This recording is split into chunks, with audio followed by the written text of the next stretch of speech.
Hi there, and in this video I'm going to explain you how to shoot manual, how to turn it on, what settings you have to change, and also I'll share my personal experience. Let's go. So, why is it important to know how to shoot manual? Well, of course you can shoot in auto mode, but even modern cameras still doing some mistakes. And also, shooting manual mode is kind of fundamental knowledge, because if you know how to shoot manual, you have to know how ISO, shutter speed and aperture works. And that is actual settings that we are going to talk about today. So let's start. How to turn on manual mode on your camera. Almost every camera have a dial switch that allows us to use different camera modes. So we have to find one with a capital M letter. M is manual. Of course, there are some exceptions like GoPro cameras and drones, because they may have only one or two buttons to turn on and turn off the device and the record button. Usually they controlled by your smartphone, and inside the app you can choose manual mode too. If you have any questions at this point, it's better to read your camera instruction manual, because there are a lot of camera brands and they all are different. So we turned on manual mode, and what's next? Now we are able to change three of the most important settings in your camera: ISO, shutter speed and aperture. If you don't know how to change them, again, it's better to look into your camera manual, but usually you have a special dial button for it, or you can use your touch screen. So all three settings allow you to change the brightness of your pictures. Actually, our first goal as a photographer is to do a picture that is not going to be too dark or too bright. It's obvious, because people couldn't even tell if your picture is good or bad, or maybe it's not sharp enough or it's noisy, But why do you have three different settings? Why don't we have just one and we call it brightness? Because every setting has its own side effect. Let's start with ISO. As for me, it is the easiest setting to understand. Basically, ISO adjusts the sensitivity of the camera sensor to the light. In modern cameras, ISO could be from 100 to 100 and 2400. The higher the number, the brighter the picture is going to be. So the picture shot on the ISO, let's say 5000, going to be much brighter than the picture shot on the ISO 100. So it seems simple. For example, if you're somewhere indoors and you're shooting in the nighttime, and you can, just lift up your ISO and get a good picture. But no. As soon as you're going to raise your ISO, you will notice more and more digital noise. And some of you may say like, okay, I saw pictures with very cool noise and grain. Looks like they were made on film and I love them. Well, I'm going to disappoint you, because those pictures were made with low ISO, but that really nice film grain was added on the post-production in Lightroom or Photoshop. But original digital noise is very unpleasant for your eyes. It's like small colored pixels that can ruin any image. As for example, here are two pictures I made with ISO 100 and 10,000. There is a lot of compression on YouTube, but if I zoom in, you can see a huge difference. Of course, we can use noise reduction later in post-production, but we will lose a lot of sharpness at the same time. That's why the first advice is try to keep your ISO as low as possible. By the way, some of you may ask me why I have the same brightness on those two pictures when I raised ISO.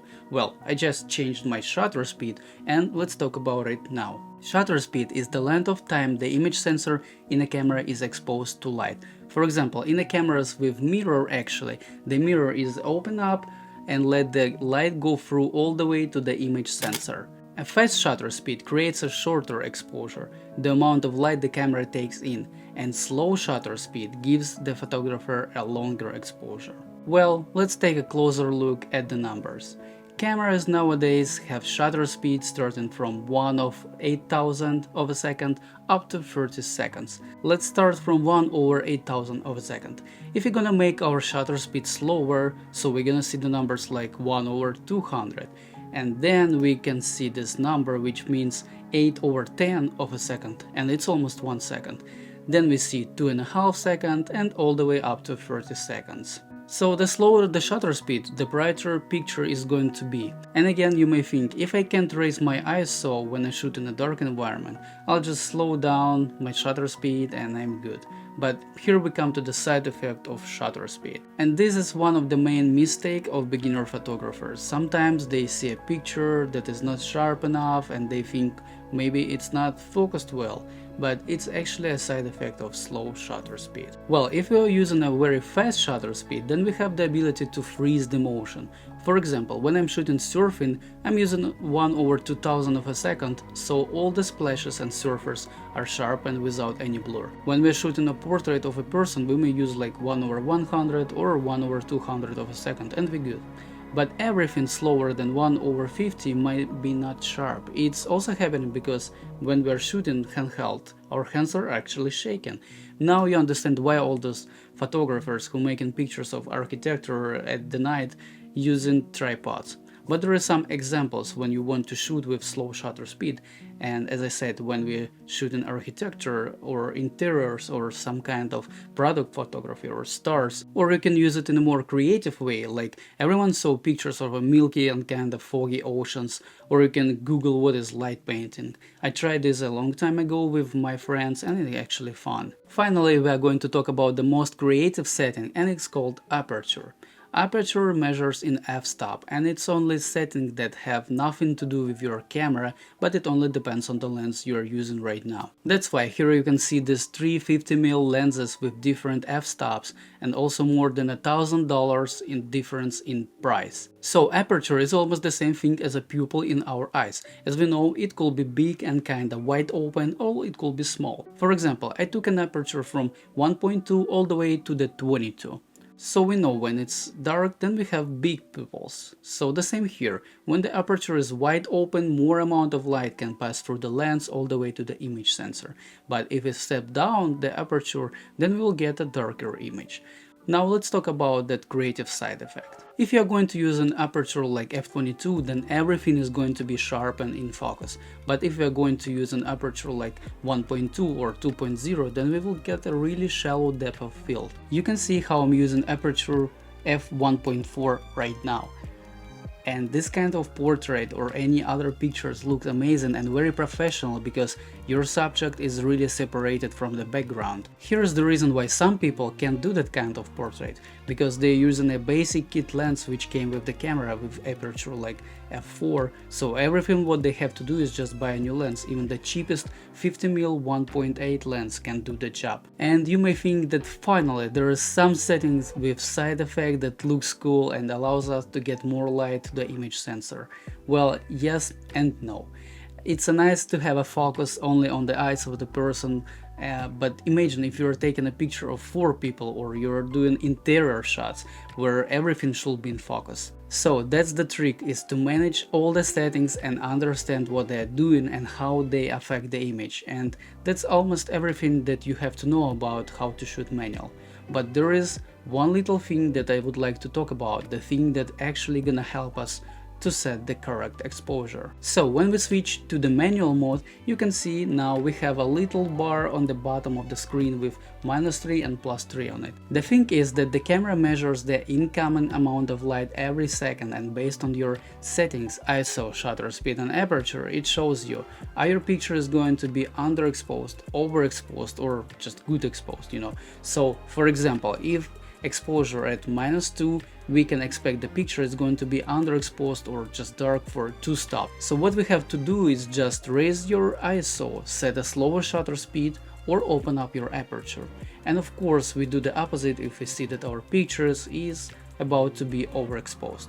For me, it's a very good starting point when you just come on a set and took off your camera from your backpack. Also, sometimes you just can't rely on your screen, for example, when it's really bright outside. So let's talk about a few examples. First, it's a little bit easier when you do your pictures in a studio and you have a lot of flash and you can control all the light, or when you're shooting still objects like cars or food or real estate, because you can use a tripod and a really slow shutter speed. But we are gonna face some difficulties, for example, in reportage photography like weddings, especially when the sun goes down and we go inside the restaurant with lovely dimmed light.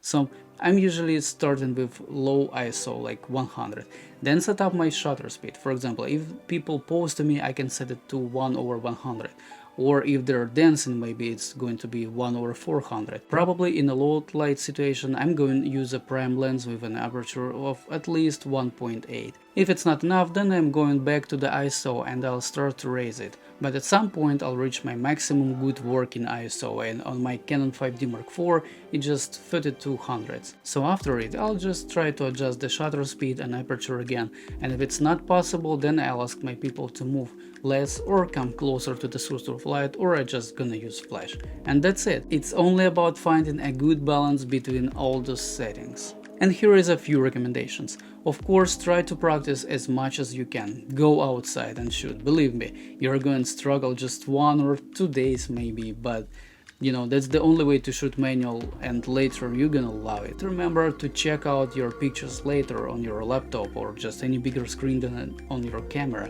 because sometimes you can't see all your mistakes on such small screen. And if you shoot RAW, then through the Lightroom or Photoshop or other RAW converters, you'll be able to see what actual settings you used on each picture, so you will see yourself all the mistakes and gonna get some experience, like I can't use ISO more than 5000 because it's too noisy, or I can capture a running kit with a shutter speed 1/50 of a second, or set the aperture to 1.2 is not a good idea to do food photography. By the way, what is RAW, what is good working ISO, and why you can't close down your aperture all the way to f22, I'll explain in my next videos, because there is so many information that I would like to tell you and explain. So click follow button, ask me questions in the comment section, and if you like the video just hit a like button, and see you in the next video.